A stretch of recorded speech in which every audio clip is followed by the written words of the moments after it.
Most women spend their lives searching for something they cannot name. They chase love, but it's not love. They long for safety, but it's not safety. They yearn to be seen, but it's not visibility that soothes the ache. What they crave is remembrance of something ancient, something buried, something powerful and wordless that once lived in the marrow of every woman before them. It is not softness that has gone missing, but sovereignty. Not gentleness, but grounded magnetism. Not nurturing, but knowing. Feminine energy is not about becoming sweet or submissive or small. It is not a performance, not a mask you wear to attract or to appease. It is the return to something wild and true. And yet, most women have been taught to fear the very energy that would set them free. Conditioned to become palatable. Praised for self-sacrifice. Rewarded for obedience. Told that their chaos must be cleaned, their hunger must be hidden, their bodies must be quieted. And so, the feminine becomes an echo, a shadow of herself. But the true feminine is not an echo. She is the origin. The woman who remembers this does not seek validation, she becomes the force to which others are drawn.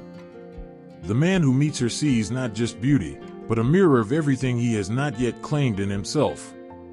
And this is why feminine energy, real feminine energy, both awakens and terrifies. It draws out the shadow. It disrupts control.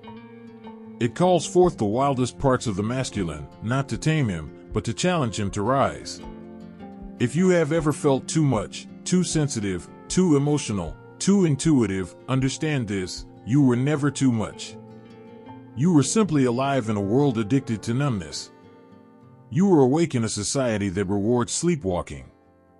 Developing your feminine energy is not about adding something new. It is about remembering what the world tried to make you forget. Your feminine essence is not something to be earned or achieved. It is not found in external rituals or aesthetics. It is a descent, a surrender, into the deepest parts of your psyche, where the archetypal feminine lives in her purest form. She does not need your perfection. She asks only for your presence. She is the part of you that weeps without explanation, laughs without restraint, touches without agenda. She is the moon in you, the tides in you, the longing in you. She does not speak in straight lines, but in spirals. She does not conquer, she dissolves. She does not chase, she attracts. But you cannot embody her while clinging to control. Control is the language of the wounded masculine. The feminine speaks in trust. To develop your feminine energy, you must be willing to lose the false self, the self that performs for love, that hustles for approval, that fears stillness because stillness might reveal the grief you've buried beneath your ambition. You must be willing to feel again. And this is where most women hesitate. Because to feel is to touch pain. To feel is to confront the betrayal, the abandonment, the rejection.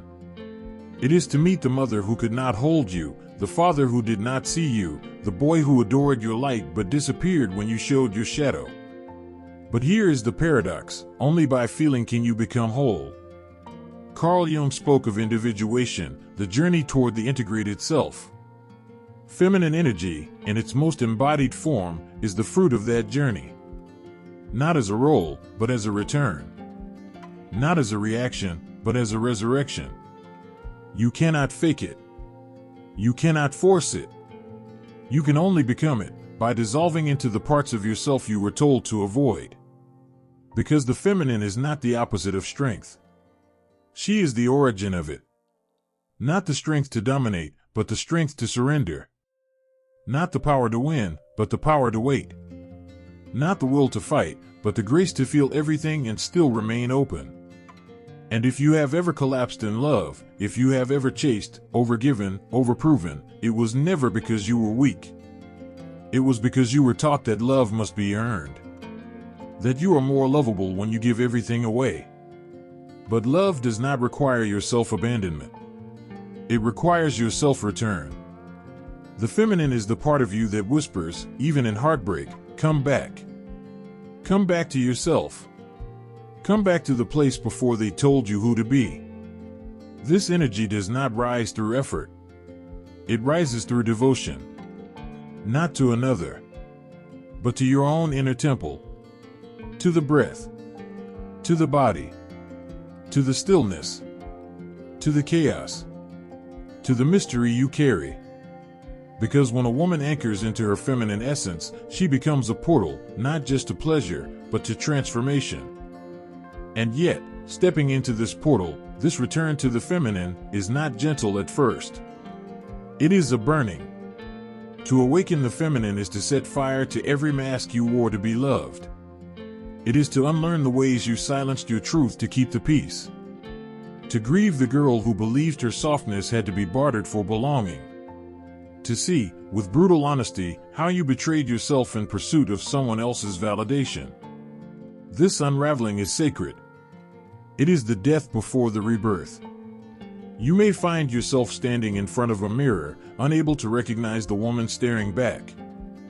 You may feel raw, exposed, uncertain, because the identity that once anchored you is dissolving.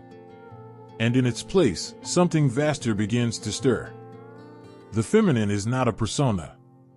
She is an inner cosmos. And in this cosmos, nothing is linear.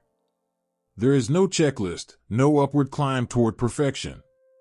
There is only rhythm, a deep, primal rhythm, and if you listen, it will lead you not out, but in. Inward, toward the body, the first temple of the feminine. The body holds what the mind has forgotten. It remembers every time you said yes when you meant no. It remembers the touch that felt wrong, the words you couldn't speak, the weight of being the good girl when your soul longed to scream. And so, to access feminine energy, the first key is embodiment. Not performance, not posture, but presence. Can you sit with your body without fixing it? Can you breathe into the belly you were taught to suck in? Can you touch your skin as if it were sacred ground? Can you feel without numbing, ache without shame, move without choreography? Because feminine energy is not something you wear, it is something you are, when you allow yourself to be fully here. To be feminine is to descend from the mind and root into sensation. This descent is not weakness. It is power reclaimed. Power that doesn't shout, but magnetizes. Power that doesn't demand, but commands. Power that doesn't conquer, but creates. When a woman embodies this power, she becomes unmistakable, not because of how she looks, but because of what she radiates. And radiance is not a surface glow. It is the light that leaks out when a woman is aligned with her truth. But that truth cannot be reached without confronting the shadow, the part of the psyche Jung said holds the repressed, the denied, the unwanted. And the feminine shadow is filled with rage. Yes, rage. The rage of being silenced. The rage of shrinking for centuries. The rage of being used, abandoned, exploited, misunderstood. The rage of motherhood unhonored, of intuition mocked, of tenderness mistaken for weakness. If you cannot touch this rage, you cannot access your full feminine. Because rage, when transmuted, becomes clarity. It becomes boundaries. It becomes fire that burns away illusion, leaving only the bones of what is real. It is not the enemy of love, it is the protector of it. So let yourself rage, not to destroy, but to awaken. Let yourself weep, shake, scream into pillows, bleed on sacred soil if you must. These are not signs of brokenness. They are signs that your feminine is waking up from a long, enforced slumber. And when she wakes, she does not apologize for her depth. She does not make herself smaller for the comfort of others. She does not chase affection like a starving girl, she receives it like a queen who knows she deserves to be cherished. But receiving is its own initiation. Most women are terrified of receiving. Because to receive, you must trust. And to trust, you must be open. And to be open is to risk being hurt. But feminine energy cannot flow where there is tightness, control, armor. You cannot be magnetic and guarded at the same time. And so, the next initiation comes quietly, the slow, sacred softening of the heart. The release of the clenched jaw. the breath that drops from the chest to the womb, the surrender into "I don't need to do more to be worthy." The feminine does not bloom through effort, she unfolds through allowing. Allowing presence, allowing pleasure, allowing support, allowing stillness. You were not made to be a machine of productivity. You were made to be a vessel of presence. And in your presence, you do not need to prove your power, you become it. But presence is not passive, it is provocative. When a woman becomes deeply present in herself, the world responds. Some are drawn to her like tides pulled by the moon. Others recoil, because they cannot control what they cannot predict. The feminine, in her embodied form, is unpredictable. She dances between softness and storm, compassion and chaos. She is the wildflower and the wildfire. And yet, in a world obsessed with control, this fluidity is dangerous. Because it cannot be caged. And so, for centuries, the feminine has been tamed. Not through force, but through fear. Fear of being too much. Fear of being abandoned. Fear of being alone. But beneath every fear lies a deeper truth, the fear of being powerful. Yes, many women fear their own power more than they fear their pain. Because pain is familiar. But power requires responsibility. Power requires presence. Power demands that you stop blaming him, them, the world, and start owning your own vibration. You are not a victim of your energy. You are the source of it. And this is why feminine energy is not about seduction, but about sovereignty. A sovereign woman does not chase, she chooses. She does not beg, she blesses. She does not perform, she radiates. But sovereignty does not come from the ego. It comes from the soul. And the soul must first pass through the underworld. In mythology, the descent of the goddess is always a path of death and rebirth. Inanna, Persephone, Isis, they all journey down before they rise. Because the true feminine is not forged in the light. She is tempered in the dark. She becomes magnetic only when she's no longer afraid to be alone with her own silence. There is a kind of beauty that grows only in solitude. A kind of clarity that arrives only when everything else has fallen away. This is the sacred space where the feminine is reborn, not as an identity, but as a force. To develop your feminine energy is to reclaim your relationship with the unseen. The mystery. The void. The space between words, the breath between thoughts, the pause between actions. The masculine builds, the feminine becomes. The masculine speaks, the feminine listens. The masculine moves, the feminine feels. Not because she is weaker, but because her power is different. It is receptive, intuitive, magnetic, and this terrifies a world that equates power with control. But the feminine is not here to compete with the masculine. She is here to complete him, not by submission, but by presence. And when a woman rests in her feminine essence, she becomes a mirror for the masculine. She does not chase his love, she evokes it. She does not demand his leadership, she invites it by embodying her own. She does not lose herself in his chaos, she roots herself deeper into her own rhythm. And this, ironically, is what awakens the highest masculine in a man. Because only when the feminine stands in her truth, can the masculine stand in his purpose. But she does not wait for him. She rises, whether he joins her or not. She dances, even if no one watches. She softens, not because he deserves it, but because she does. This is the ultimate paradox of feminine energy. It is magnetic not because it wants attention, but because it no longer needs it. Need is a frequency. Desperation is a frequency. Lack is a frequency. But so is abundance. So is self-worth. So is wholeness. And energy does not lie. You can say all the right things. Wear all the right clothes. Perform all the rituals. But if your energy is rooted in proving, performing, pleasing, the masculine will feel it. He may not name it, but he will pull away. Because true feminine energy does not seek, it summons. She is not loud. She is not frantic. She is not needy. She is still.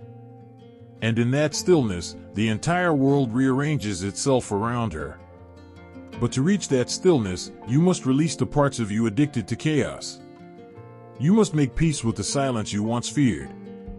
You must become the woman who no longer rushes her own unfolding. Because nothing in nature blooms all year. The feminine knows this.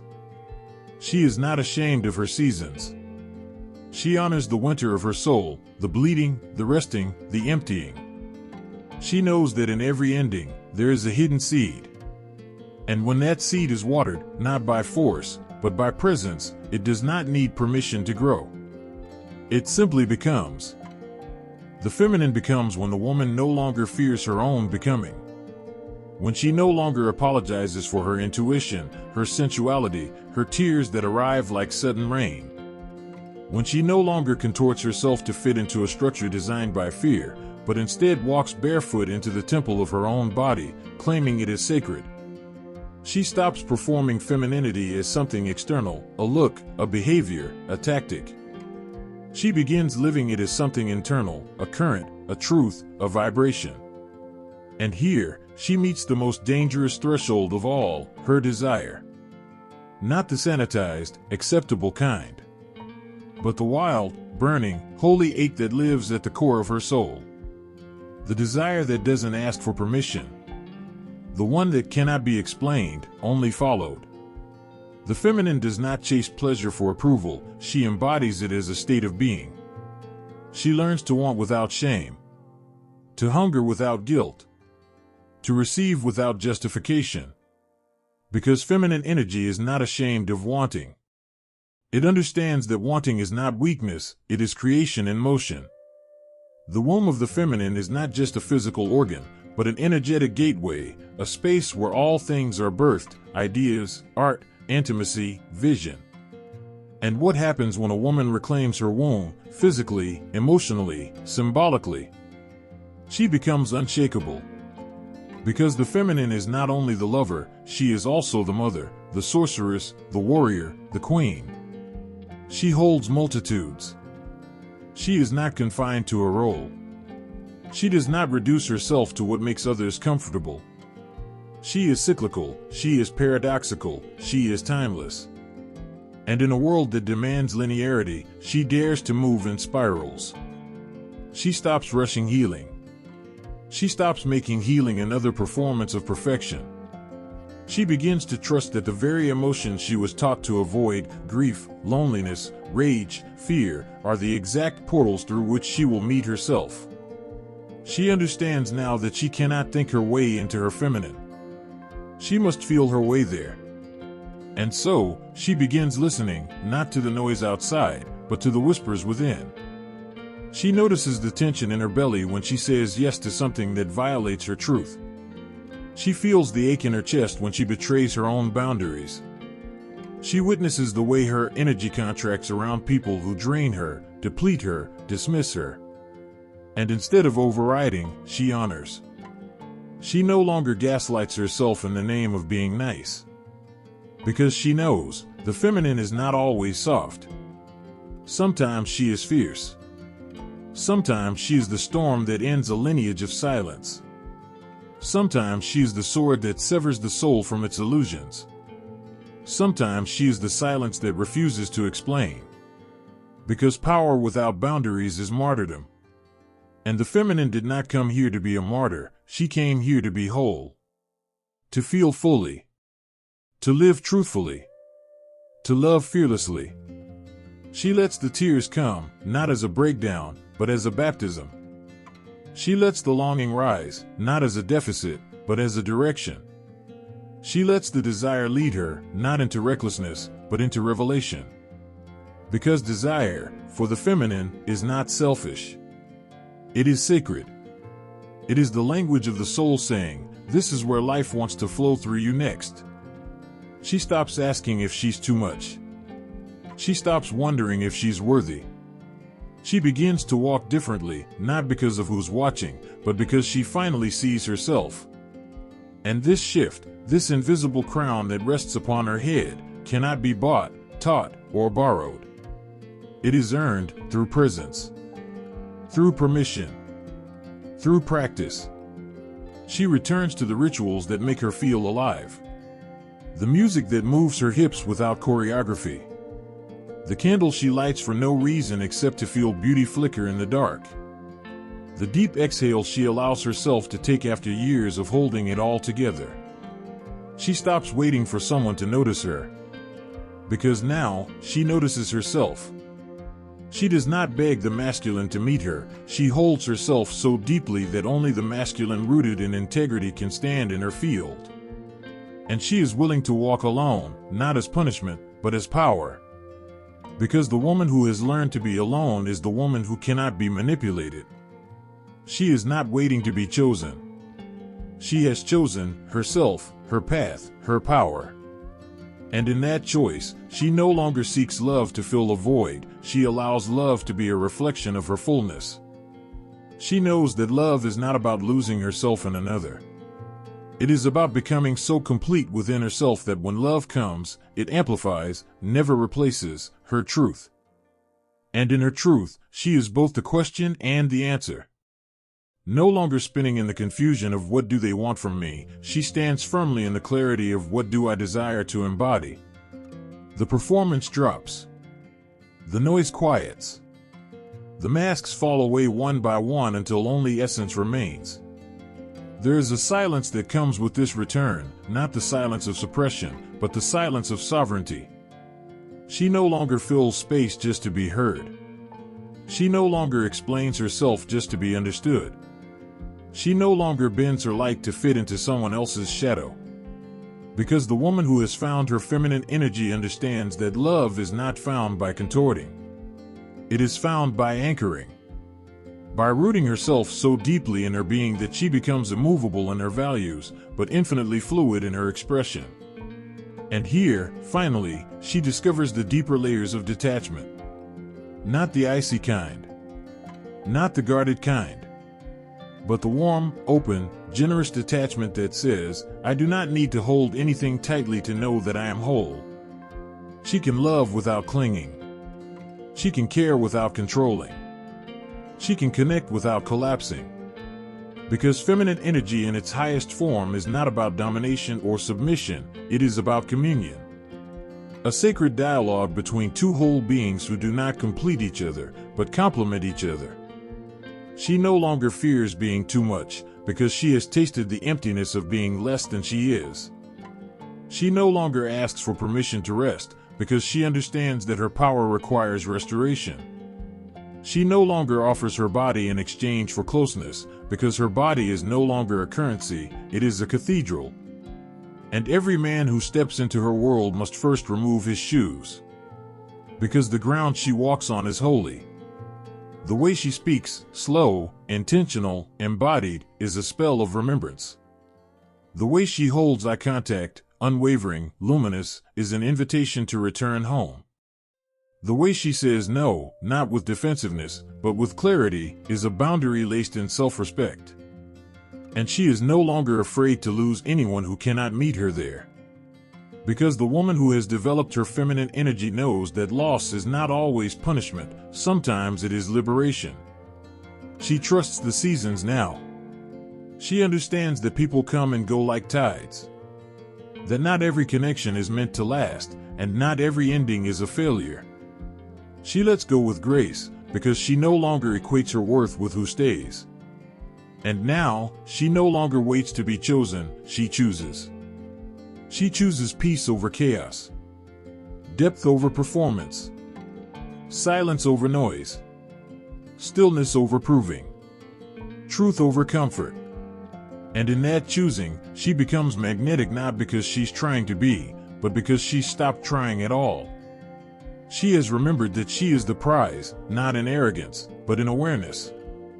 And so, she walks through life not as a question mark, but as an exclamation. She sits with herself in candlelight and no longer feels alone. She touches her body with reverence, not shame. She allows pleasure not as reward, but as birthright. She cries when she needs to, laughs when she wants to, rests when her soul says enough. She is not perfect, she is whole. And in her wholeness, she becomes a beacon. Other women feel it. Children lean toward it. The masculine softens in its presence, or it scatters, because truth exposes what is not ready to rise. But she no longer chases anything. Not love. Not success. Not healing. Because the woman who knows her worth doesn't chase, she chooses.